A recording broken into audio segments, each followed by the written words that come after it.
പോകേണ്ട ആൾക്കാരല്ലേ? വിശ്വാസ പ്രമാണങ്ങളിൽ ഉറച്ചു നിൽക്കുന്ന ഒരു സത്യവിശ്വാസി യാതൊരു കഴിവും കാര്യവും അള്ളാഹു തആലക്കല്ലാതെ മറ്റാർക്കുമില്ലെന്നും ഏതുവിധ സഹായമായാലും അള്ളാഹുവിന്റെ അടുക്കൽ നിന്ന് മാത്രമാണെന്നും ഉറച്ചു വിശ്വസിക്കുന്ന ഒരു സുന്നി മറ്റൊരാൾക്ക് സുജൂദ് ചെയ്താൽ പോലും അത് ശിർക്കാകുകയില്ല. ഇത് തന്നെയാണോ അതിന്റെ വിശ്വാസം? യഥാർത്ഥത്തിൽ ആ കാര്യത്തിൽ വിശ്വാസമാണ്. അതേ വിശ്വാസം ഞാൻ പറയുന്നില്ല. മുജാഹിദ് നേതാവ് ഷംസുദ്ദീൻ മദനി ഇന്ന് പോലും ഉണ്ട്. ഷംസുദ്ദീൻ മദനി പാടത്ത് പറഞ്ഞിരിക്കും ഖുർആൻ വെച്ചുകൊടുത്ത ഒരു ക്രിസ്തുവിന്റെ മുമ്പിൽ നമ്മൾ സുജൂദ് ചെയ്താൽ പോലും അതെന്താവൂല, ശിർക്കാവൂല, ആരാധനയാവൂലാന്ന് ഷംസുദ്ദീൻ മൗലവി പാലത്ത് പറഞ്ഞിരിക്കും. ഖുർആൻ വെച്ചുകൊടുത്താൽ പ്രശ്നം പരിഹരിക്കും. വിശ്വസിക്കുന്നവരാണ്. അദൃശ്യമെന്ന് പറഞ്ഞാൽ കേവലം കാണാത്തത് എന്നല്ല, കേവലം നമ്മുടെ പരിധിക്കപ്പുറത്തുള്ളത് എന്നല്ല, അതിനെല്ലാം ഉപരിയായി ഒരിക്കലും നമുക്ക് എത്തിപ്പിടിക്കാൻ പറ്റാത്തത് എന്നാണ്. അറ്റം എന്നുള്ളതിന് വായത്ത് എന്നാണ് പറയുക.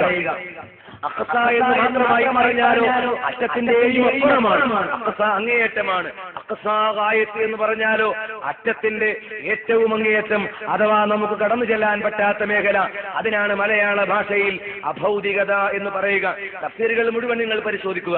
ഇബാദത്തിന് നൽകപ്പെട്ട നിർവചനങ്ങളിൽ ഏറ്റവും വ്യാപകമായും പ്രചാരമായതിലും നമ്മൾ കാണുന്നത് എന്താണ്? അങ്ങനെയല്ലേ നമ്മൾ പഠിച്ചത്? വിനയത്തിന്റെ വണക്കത്തിന്റെ ഏത് ഒരു സർക്കാരിനെ കേവലം അനുസരിക്കുന്ന വിഷയമല്ല, അങ്ങേയറ്റം അല്ല, അറ്റത്തിനുമപ്പുറം. അതെ, ഒറ്റവാക്കിൽ പറഞ്ഞാൽ അഭൗതികത. അഭൗതികമായ വണക്കമില്ലാതെ, അഭൗതികമായ അർപ്പണമില്ലാതെ ആരാധന ഉണ്ടാവുകയില്ല. ആരാധനയിൽ എന്നിങ്ങനെയുള്ള രണ്ടു വശങ്ങൾ ഉണ്ടാകും. ഈ രണ്ടു വശങ്ങൾ ഉൾച്ചേർന്ന ഏത് വിഷയവും, അത് പ്രാർത്ഥനയാകട്ടെ, നേർച്ച വഴിപാടുകളാകട്ടെ, മനസ്സിന്റെ സങ്കല്പങ്ങളായിരുന്നാൽ പോലും, ഞാനൊരു ചിഹ്നം കാണുമ്പോൾ, ഒരു രൂപം കാണുമ്പോൾ, കൃത്യമായി പറഞ്ഞാൽ ഞാനൊരു മക്ബറ കാണുന്നു, ആ മക്ബറ കാണുമ്പോൾ എന്റെ ഹൃദയത്തിൽ പ്രത്യേകമായ ഒരു ഭയവികാരം, ഒരു പ്രത്യേകമായ തഖ്വ ഇങ്ങനെ കടന്നു വന്നു എന്ന് കരുതുക. ആ തഖ്വയുടെ പേരിൽ ഒരു ചേഷ്ടയും ഞാൻ നടത്തിയില്ല, തലകുറിച്ചില്ല, മക്ബറയിലുള്ള ആളോട് പ്രാർത്ഥിച്ചില്ല. പക്ഷേ അഭൗതികമായ ഒരു വികാരം, ആരാധനാപരമായ ഒരു ഭാവം, പ്രാർത്ഥനാഭാവം എന്റെ മനസ്സിൽ കടന്നു വന്നാൽ അത് മാത്രം മതി ഒരു കാര്യം ഇബാദത്താകാൻ.